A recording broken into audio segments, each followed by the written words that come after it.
Friends, welcome to Kolathur cooking. நம்ம இன்னைக்கு சேப்பங்கிழங்கு, மாங்காய், மட்டன் எல்லாம் வச்சு ஒரு சூப்பரான குழம்பு தாங்க செய்ய போறோம். மட்டன் கட்டாசாலாம் வாங்க எப்படி செய்யறதுன்னு சொல்லி பார்த்தலாம். நான் இந்த குழம்பு செய்யறதுக்கு 1/2 கிலோ மட்டன் எடுத்திருக்கேன். இது குக்கர்ல ஆட் பண்ணிக்கோங்க. இது கூடயே 1 டேபிள் ஸ்பூன் இஞ்சி பூண்டு பேஸ்ட், 1/2 டேபிள் ஸ்பூன் மஞ்சள் தூள் இதையும் ஆட் பண்ணிக்கலாம். இது கூட ஒரு 1/2 டம்ளர் தண்ணியும் ஆட் பண்ணிக்கோங்க.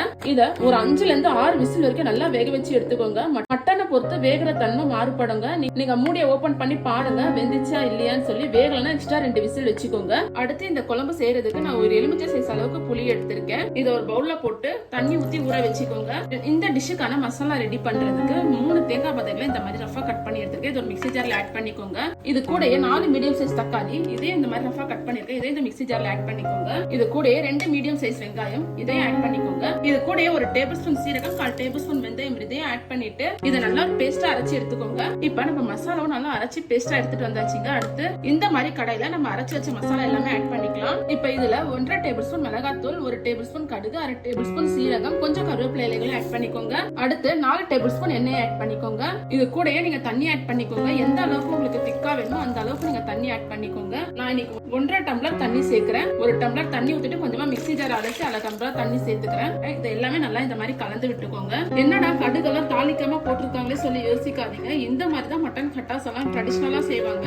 இந்த மாதிரி செஞ்சீங்கன்னா நல்லா பிளேவரா சாப்பிட ரொம்பவே சூப்பரா இருக்கும். இந்த மாதிரி நல்லா கலந்ததுக்கு அப்புறம் நான் ஏற்கனவே 1/4 கிலோ சேனக்கிழங்க இந்த மாதிரி கிளீன் பண்ணி 2ஆ வெட்டி வச்சிருக்கேன். இதையும் ஆட் பண்ணிக்கோங்க. இதை ஆட் பண்ணி ஒரு தடவை நல்லா கலந்து விட்டுட்டு ஸ்டவ் ஆன் பண்ணி நம்ம குழம்பு ரெடி பண்ணி வச்சிருக்கேன். இந்த கடாயை வச்சிருங்க. இப்ப இந்த குழம்பும் கொதிக்கணும். நம்ம போட்டிருக்க சேப்பங்கிழங்கும் வேகணும். அதுக்கு ஒரு 10 நிமிஷம் மூடியை போட்டு மூடிடலாம். இப்ப 10 நிமிஷம் ஆயிடுச்சுங்க. மூடியை ஓபன் பண்ணிடலாம். இப்ப சேப்பங்கிழங்கு வெந்துச்சான்னு பாத்துடலாம். ஒன்னு எடுத்து இந்த மாதிரி கத்தியால குத்தி பாருங்க. ரொம்பவே நல்லா வெந்துடுச்சுங்க. சாஃப்டா கத்தி உள்ள போகுது. அடுத்து இதுல நம்ம வேக வச்சிருக்க மட்டனையும் ஆட் பண்ணிக்கோங்க. மட்டனையும் ஆட் பண்ணி நல்லா கலந்து விட்டுக்கோங்க. இந்த மாதிரி கலந்ததுக்கு அப்புறம் நம்ம ஊற வச்சிருக்கோம் இல்லையா புளி, அதை கரைச்சி தண்ணி எடுத்துட்டேங்க. இதை ஆட் பண்ணிக்கோங்க. இதையும் ஆட் பண்ணி நல்லா கலந்து விட்டுக்கோங்க. 1/2 டேபிள் ஸ்பூன் உப்பையும் ஆட் பண்ணிக்கோங்க.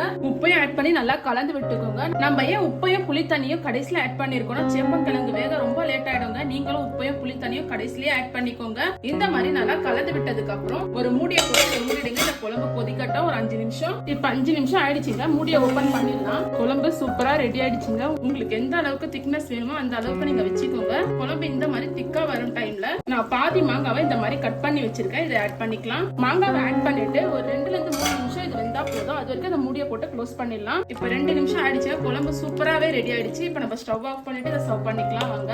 மட்டன் கட்டாசாலாம் சூப்பரா ரெடி ஆயிடுச்சுங்க. இது இட்லி, தோசை, பூரி, சப்பாத்தி எல்லாத்துக்கூடயும் அட்டகாசமா இருக்குங்க. ஒயிட் ரைஸ் கூட செம்மையா இருக்கும் சாப்பிட. நார்மலா 2 இட்லி 2 தோசை சாப்பிடுறவங்க கூட இந்த குழம்பு வச்சு கொடுத்தீங்கன்னா 3-4 சாப்பிடுவாங்க. அந்த அளவுக்கு ரொம்பவே டேஸ்டியா இருக்கும். நீங்களும் இதே மாதிரி செஞ்சு பார்த்துட்டு எப்படி வந்துச்சுன்னு சொல்லி மறக்காம எனக்கு கமெண்ட்ல சொல்லுங்க. நம்ம சேனலை சப்ஸ்கிரைப் பண்ணிக்கோங்க. தேங்க்யூ.